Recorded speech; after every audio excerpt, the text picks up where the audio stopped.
Voilà, nous sommes très heureux d'être aujourd'hui encore un message d'espoir, parole de vie, parole d'espérance, parole forte. Et nous voulons traiter d'un thème assez essentiel, le livre de souvenirs. Beaucoup de gens, beaucoup de femmes, beaucoup d'hommes aujourd'hui ont eu à faire le bien, ont soutenu des vies, ont aidé des veuves, ont apporté un réconfort à des orphelins, ont apporté un soutien financier à des étrangers, ont en somme manifesté l'amour du Christ. Et aujourd'hui, elles ont l'impression que le monde, justement, ces personnes pour lesquelles les efforts consentis, efforts financiers, efforts familiaux, efforts liés à l'argent, malheureusement aujourd'hui, il n'y a pas de reconnaissance. Et en tant que chrétien, en tant que chrétienne, en tant qu'enfant de Dieu, on a l'impression que l'être humain n'est pas reconnaissant. Pour beaucoup, ça ne vaut pas la peine d'aider les gens qui sont dans le besoin. Mais laissez-moi vous dire que s'il est vrai que les hommes peuvent nous tourner le dos, s'il est vrai que les hommes peuvent ne pas comprendre le pourquoi de ce qu'aujourd'hui nous sommes si enclins à faire le bien, à aider, à soutenir, à apporter un soutien quelconque, cela est dû au fait que notre Père, notre Dieu, nous a demandé de le faire. C'est un commandement de prendre soin des veuves, des orphelins, des étrangers et encore des pauvres. Malheureusement, la contrepartie n'est pas toujours dans la même proportion. Je voudrais alors nous encourager, vous encourager à prendre cet encouragement au sérieux et à respecter ce commandement divin. Car l'amour vrai, l'amour qui est bon, que Dieu veut, est un amour qui partage. Alors, si le livre des hommes peut se perdre et peut être déchiré, peut être détruit, le livre des souvenirs de mon Père et de mon Dieu ne se déchirera jamais. Si les hommes peuvent oublier, peuvent vous abandonner, peuvent ne pas être reconnaissants, le Dieu que je sers, le grand et puissant Dieu, celui dont le nom est l'Éternel, celui qui n'oublie pas un bienfait, lui son livre, demeure un livre qui demeure éternel. Alors pour corroborer, pour fonder notre assertion, nous allons lire un texte tiré de Esther chapitre 6, le verset 1 au verset 3, qui dit ceci. Cette nuit-là, le roi ne put pas dormir, et il se fit apporter le livre des annales, les chroniques.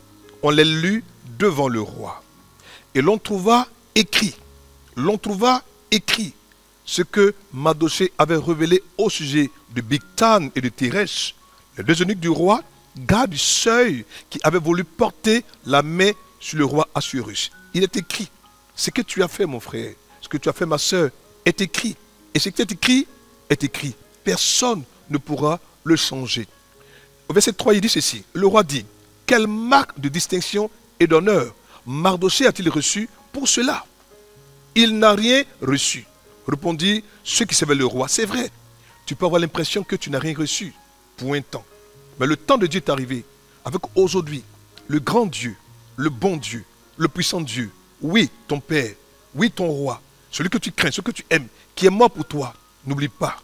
C'est écrit, et comme c'est écrit, aujourd'hui, il s'assurera que le roi, que la reine, que l'autorité qui est censée te faire du bien n'ait pas du tout de repos, qu'il ait une insomnie, afin que par cette insomnie, le bienfait que tu as fait soit maintenant récompensé. Ton Père et ton Dieu veut s'assurer que ton bienfait ne restera pas un bienfait sans récompense. Il va maintenant agir. Il s'assurera que la distinction et l'honneur soient ta part et ta portion. Ton Dieu agira. Ton Dieu se manifestera. Ton Dieu te récompensera. Ne baisse pas le bras. Dieu est ce chemin pour faire une chose nouvelle de ta vie. Et cette chose, c'est ta bénédiction, ton honneur et ta distinction. Prions le Seigneur. Seigneur, nous voulons te dire merci pour ce frère, cette sœur, qui prend conscience de ce que continuer de faire le bien et d'insister à faire le bien est une bonne chose, car ce qui est écrit par le Créateur est écrit, et ce qui est écrit sera accompli, sera réalisé.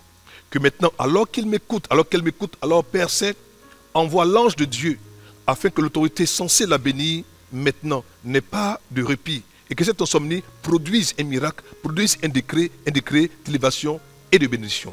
Que Dieu vous garde, qu'il vous bénisse. À très bientôt. Au revoir. Nous sommes très heureux pour tous ceux qui nous ont suivis un message d'espoir, pour toi qui justement étais un frère, étais une sœur, qui pour une situation quelconque a tourné le dos au Seigneur. Il est encore temps pour toi de revenir. Et pour ce faire, je voudrais que tu fasses prier avec moi. Seigneur, pardonne-moi d'être parti. Accorde-moi ta force, ta grâce. Ramène-moi à toi.